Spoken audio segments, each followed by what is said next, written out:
In the first leg of the Champions League semi-final clash between Real Madrid and Man City, we saw a huge controversial moment. Apparently, in the build-up to Kevin De Bruyne's goal, Bernardo Silva failed to keep the ball from crossing the line, and a throw-in should have been awarded. Instead, the referee played on, and Man City went on to equalise. Real Madrid boss Carlo Ancelloti was enraged by what he thought was a bad referee call, and he protested loudly and angrily, but all he got for his troubles was a booking.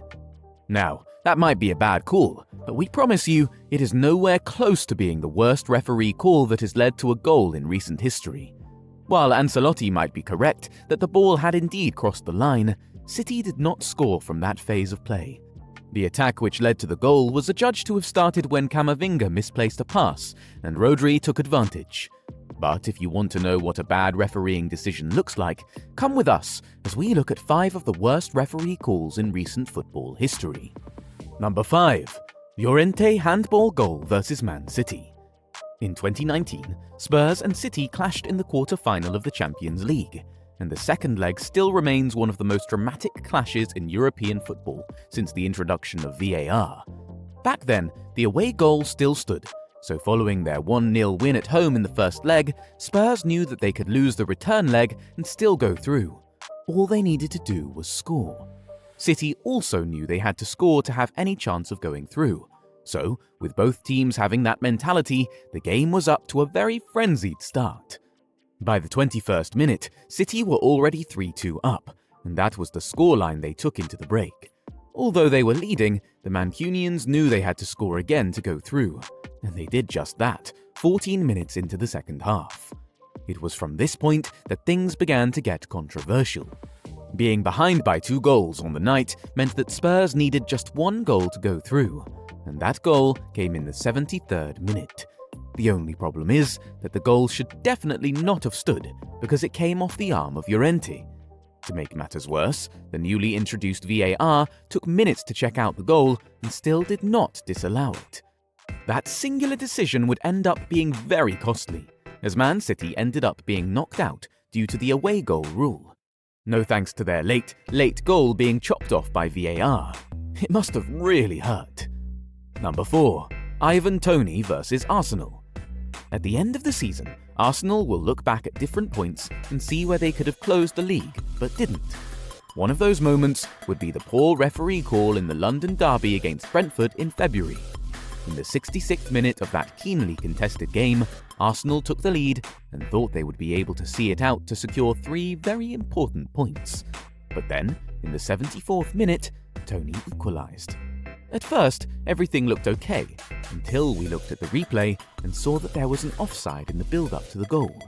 Christian Norgard had received the ball from an offside position before passing to Toney. But guess what? The goal still stood. And this is not even Arsenal fans grasping at straws or anything. PGMOL, the body in charge of refereeing games in England, admitted that it was a wrong call, and they tendered an apology to Arsenal after the game.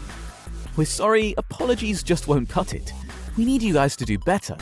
And you won't believe it, that same day, a referee made another big blunder in another Premier League game. But this time around it didn't lead to a goal, it denied the team one. Number 3. Souček handball versus Chelsea. On the 11th of February 2023, the London Bridge shook thanks to 2 really atrocious decisions made in the city that day.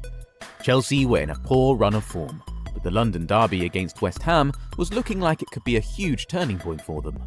They had played pretty decently, and with the game tied at 1-1, they were pushing for a winner in the final few minutes of the game.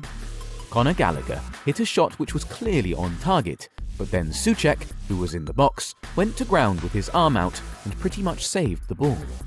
The referee did not award a penalty. Very surprisingly, VAR did not say anything about it. Souček basically got away with murder. Even the midfielder himself knew that a penalty should have been awarded to Chelsea for his handball, because in the post-match interview, he joked that he imitated his father, who was a goalkeeper. And guess what? The West Ham official account posted that video of Souček in reply to Chelsea's sarcastic tweet, where they said Souček made a great save from Gallagher. This right here was daylight robbery. But before Souček's handball, there was number 2, Rodri handball versus Everton. In the 2021-22 season, Man City and Everton were on either ends of the table, and in the second half of the season, they each had something to play for. City wanted to be champions again, while Everton wanted to survive relegation. So, the match was tight. City finally broke the deadlock in the 82nd minute, and we thought that the game was closed. But just 3 minutes later, Everton had the chance to get an equaliser, but they were denied it by the referee and VAR. Rodri quite obviously handled the ball in the box, but a penalty wasn't awarded. And VAR actually did take a look at it, but they still did not award a penalty. Even the look on Rodri's face would tell you that he knew he was guilty, but somehow he managed to get away with it. That decision ended up being really significant, because City ended up winning the league by just 1 point. Now, imagine if that penalty was rightfully awarded to Everton and was converted. It could have had a huge effect on who the eventual champions were in the 2021-22 season. This is how significant seemingly small poor refereeing decisions are in the grand scheme of things. Now, to the most significant poor referee decision in recent history. Number 1. Lampard ghost goal. We're going all the way to the 2010 World Cup for this one. Back then, Frank Lampard was still a footballer, not yet a coach. It was the round of 16 game between Germany and England, and Germany looked poised to blow away the Three Lions.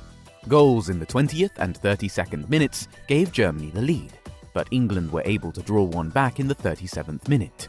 Less than a minute after scoring, England got a second. At least, we all thought they did. Frank Lampard hit a powerful shot from outside the box, and the ball bounced under the crossbar twice and very obviously crossed the line before Neuer grabbed the ball and kicked it out like nothing happened. We all thought that the referee would not be fooled by the goalkeeper's antics. Lampard had wheeled away to celebrate. The coach, Fabio Capello, was already celebrating, and the English fans in the stadium were super elated. But everyone was shocked to find out the goal was not given, and play carried on. The game eventually ended 4-1, but we all know that if that goal had stood, England may just have completed their comeback and made it to the quarter-finals. And who knows what would have happened from there. These seemingly small decisions from referees in games usually end up having huge repercussions. That particular wrongfully disallowed goal had a huge impact on England's World Cup hopes, but an even bigger impact on modern football as a whole. It was because of that very moment that the powers that be started to look into introducing goal line technology so that something like that never happened again. 2 years after that incident, goal line technology was first used at the FIFA Club World Cup. In 2013, it was introduced into the Premier League, and by the next World Cup in 2014, goal line technology had already been fully integrated into modern football. These are 5 of the worst referee calls. But which would you say is the absolute worst in modern football? Let us know in the comments. And don't forget to like the video and subscribe to the channel, guys.